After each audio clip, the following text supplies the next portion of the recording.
आजादी का अमृत महोत्सव।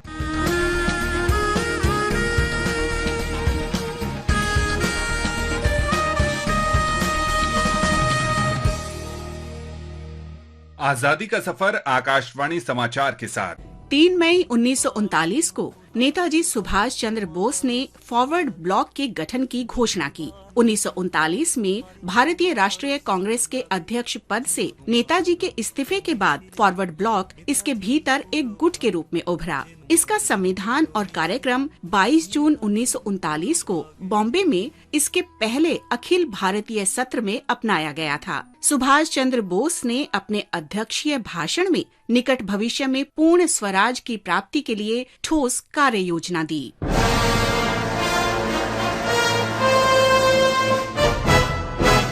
17 जनवरी 1941 को नेताजी सुभाष चंद्र बोस के भागने के बाद फॉरवर्ड ब्लॉक के नेताओं और कार्यकर्ताओं को ब्रिटिश पुलिस और उसकी खुफिया शाखा से तीखी यातना और अपमान का सामना करना पड़ा। बड़ी संख्या में इन नेताओं और कार्यकर्ताओं को गिरफ्तार किया गया और जेलों में डाल दिया गया।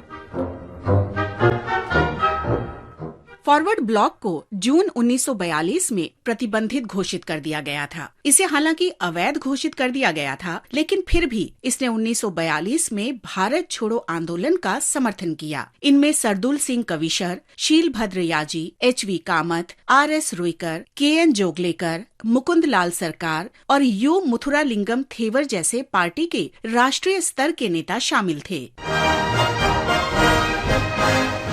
स्वतंत्रता के बाद पार्टी ने पश्चिम बंगाल में एक स्वतंत्र राजनीतिक दल के रूप में खुद को स्थापित किया।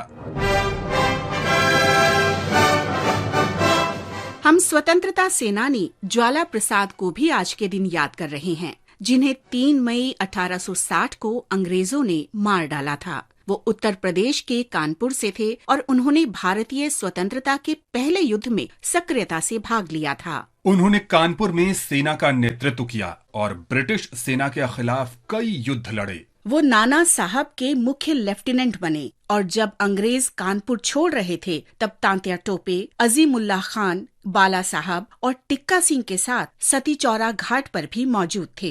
ज्वाला प्रसाद को अंग्रेजों ने पकड़ लिया और मौत की सजा सुनाई। उन्हें 3 मई 1860 को कानपुर के सती चौरा घाट पर फांसी पर लटका दिया गया था। हम इस महान शहीद को नमन करते हैं।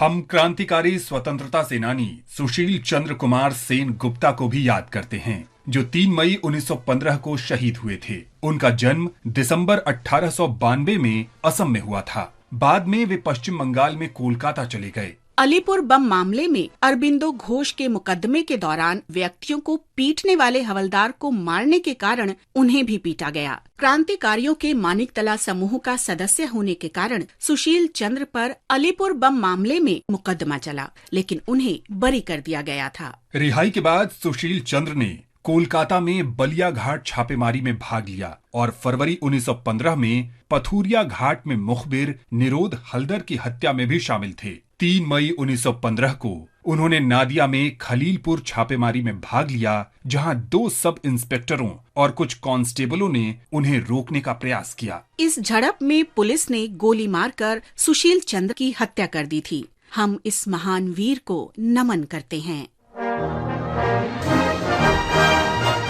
हम क्रांतिकारी स्वतंत्रता सेनानी जगदीश चंद्र राय को भी याद करते हैं, जिन्होंने 3 मई 1931 को देश सेवा में अपने प्राण न्योछावर कर दिए थे। उत्तर पश्चिम सीमा प्रांत डेरा इस्माइल खान के निवासी जगदीश चंद्र राय दिल्ली आए और क्रांतिकारी आंदोलन में शामिल हो गए। भगत सिंह और उनके साथियों को फांसी दिए जाने के बाद क्रांतिकारी गतिविधियों में भाग लेते हुए वो 3 मई 1931 को लाहौर के शालीमार बाग के पास एक बस में पुलिस के साथ मुठभेड़ में मारे गए। इस महान वीर को हमारा नमन।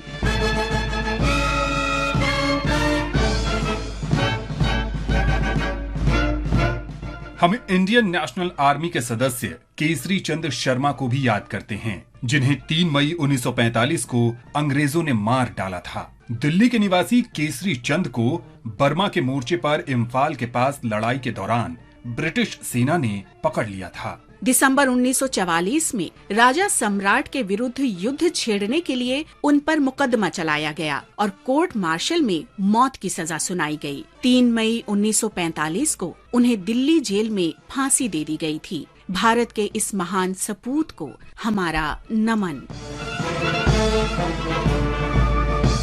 हम वीर योद्धा भगत हेम्बाराम को भी याद करते हैं, जिन्होंने भारत छोड़ो आंदोलन और लाठी पहर आंदोलन में भाग लिया था। झारखंड के संथाल परगना में जन्मे भगत हेम्बाराम को 9 मई 1943 को गिरफ्तार किया गया और उन्हें 3 साल की कारावास हुई। 3 मई 1944 को राजमहल जेल में उनका निधन हो गया। हम भारत के इस महान सपूत को नमन करते हैं।